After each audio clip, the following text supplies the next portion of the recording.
नमस्कार मंडळी, आज मी तुमच्यासोबत माझ्या पद्धतीने गवार मसाल्याची रेसिपी शेअर करत आहे। अगदी गावरान पद्धतीने झणझणीत चमचमीत ही गवारीची भाजी तुम्ही डब्याला देऊ शकता, रात्रीच्या जेवणासाठी किंवा दुपारच्या जेवणासाठी बनवू शकता।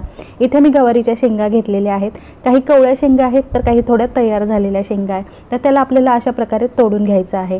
तर गवारीच्या शेंगांना बाजूला शिरा असतात, त्या शिरा आपल्याला काढून घ्यायच्या आहेत। या बाजूच्या शिरा काढणं गरजेचे आहे, नाहीतर भाजी खाताना कचकच लागेल। इथे व्हिडिओमध्ये पाहत असल्याप्रमाणे याच्या शिरा काढून घ्यायच्या आहे। तर अशाच पद्धतीने सगळ्या गवारीच्या शिरा मी काढून घेतलेल्या आहेत, हे पाहू शकता अशा प्रकारे। आणि गवारी आपल्याला मोठ्या किंवा बारीक आकारामध्ये आपल्या आवडीप्रमाणे तुकडे करून घ्यायचे आहेत। यानंतर मी गवारीला 2-3 पाण्याने चांगलं स्वच्छ धुवून घेतलेलं आहे। त्याचबरोबर आपण चपाती किंवा भाकरी झालेली असते त्याच तव्यावर आपल्याला ही गवार भाजून घ्यायची आहे। साधारण यामध्ये अर्धा चमचा इतकं तेल मी घातलेलं आहे। गवारीच्या शेंगा भाजून घेतल्यामुळे भाजीला अप्रतिम अशी चव येते आणि त्याचबरोबर भाजी लवकर शिजण्यास सुद्धा मदत होते। तर इथे दोन्ही फायदे होतात, भाजी एकदम चविष्ट लागते। या शेंगांवर हलकेसे डाग पडेपर्यंत आपल्याला भाजून घ्यायचे आहेत। इथे पाहू शकता आपल्या शेंगा एकदम खरपूस भाजून झालेल्या आहेत। त्याचबरोबर मी इथे वाटण्यासाठी तळलेलं खोबरं घेतलेलं आहे आणि इथे 6-7 लसणाच्या पाकळ्या आहेत, थोडीशी कोथिंबीर आहे आणि त्याचबरोबर मूठभर शेंगदाणे आहेत। तर एवढं साहित्य आपल्याला मसाला करण्यासाठी लागणार आहे। आता हे सगळं साहित्य आपण मिक्सरच्या भांड्यामध्ये काढून घेऊया।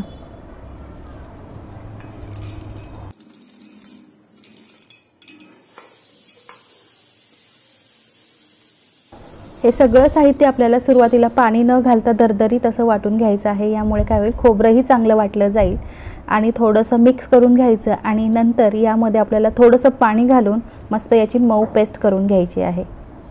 तर इथे थोडंसं पाणी घालूया। पाणी घालून झाल्यानंतर पुन्हा एकदा याला छान बारीक वाटून घ्यायचं आहे।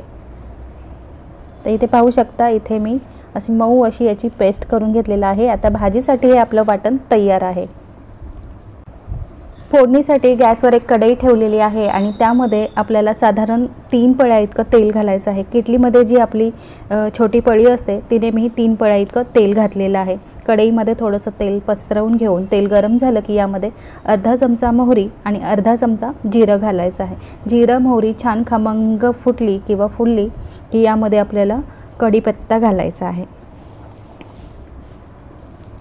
यावेळी गॅस कमीच आहे। आता यानंतर आपल्याला 4-5 लसणाच्या पाकळ्या ठेचून घेतलेल्या आहेत। लसणाची चव अप्रतिम लागते फोडणीमध्ये आधी जर थोडासा घातला तर हात लसूण घातल्यानंतर सुद्धा आपण चांगलं परतून घेऊ। मग इथे एक मध्यम आकाराचा बारीक आडवा चिरून घेतलेला कांदा घातलेला आहे। कांदा सुद्धा या फोडणीमध्ये छान मस्त गुलाबी होईपर्यंत परतून घ्यायचा आहे। कांदा चांगला परतून झालेला आहे। आता इथे आपण एक बारीक चिरून घेतलेला मध्यम आकाराचा टोमॅटो घालायचा आहे। टोमॅटो सुद्धा या फोडणीमध्ये चांगला परतून घ्यायचा। टोमॅटो मऊ होण्यासाठी यामध्ये आपण थोडंसं मीठ घालायचं किंवा मग चवीपुरतं मीठ घालायचं आणि टोमॅटो चांगला मऊ होईपर्यंत परतून घ्यायचं। इथे पाहू शकता छान टोमॅटो मऊ झालेला आहे। आता आपण जे वाटण करून घेतलं होतं ते वाटण यावेळी आपल्याला घालायचं आहे। हे सगळं वाटण घालून आपण पुन्हा एकदा 2 मिनिटं याला चांगलं परतून घ्यायचं, म्हणजे कांदा टोमॅटो आणि ही फोडणी छान या मसाल्यामध्ये एकजीव होईल इतकं असं आपल्याला परतून घ्यायचं आहे। आणि अगदी 2 ते 3 मिनिटांनी पाहू शकता बाजूने तेल सुटलेलं आहे। आता यावेळी आपल्याला घरातले कोरडे मसाले घालायचे आहे। तर 1 चमचा रंगाचं लाल तिखट, हलकंसं तिखट असलेलं, त्याचबरोबर 1 चमचा धने पावडर, पाव चमचा हळद आणि त्याचबरोबर घरचा साठवणुकीचा काळा मसाला किंवा मग कांदा लसूण मसाला यामध्ये घालायचा आहे। आणि अगदीच चिमूटभर स्वादानुसार यामध्ये हिंग घालायचा आहे। यामुळे भाजीला एकदम अप्रतिम असा स्वाद येतो किंवा चव येते। हे सगळे मसाले या फोडणीमध्ये पुन्हा एकदा छान परतून घ्यायचे आहेत। आणि ते पाहू शकता बाजूला मस्त तेल सुटलेलं आहे। आता मिक्सरच्या भांड्यात आपण मसाला वाटून घेतला होता, त्यामध्ये थोडासा मसाला राहिला आहे, तर त्यामध्ये थोडंसं पाणी घालून आपण पुन्हा एकदा यामध्ये मिक्स करू आणि पुन्हा याला थोडंसं तेल सुटेपर्यंत शिजून देऊ। आता पाहू शकता मस्त 2 ते 3 मिनिटांनी याला छान तवंग आलेला आहे।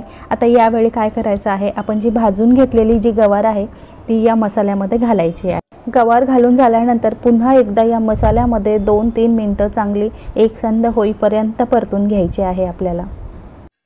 तर आपण इथे गवार मसाला बनवत आहोत, यासाठी आपण शिजायला जितकं पाणी लागतं तितकंच पाणी घालणार आहोत। जर तुम्हाला ही भाजी पातळ करायची असेल तर तुम्ही पाण्याचं प्रमाण वाढवायचं आहे।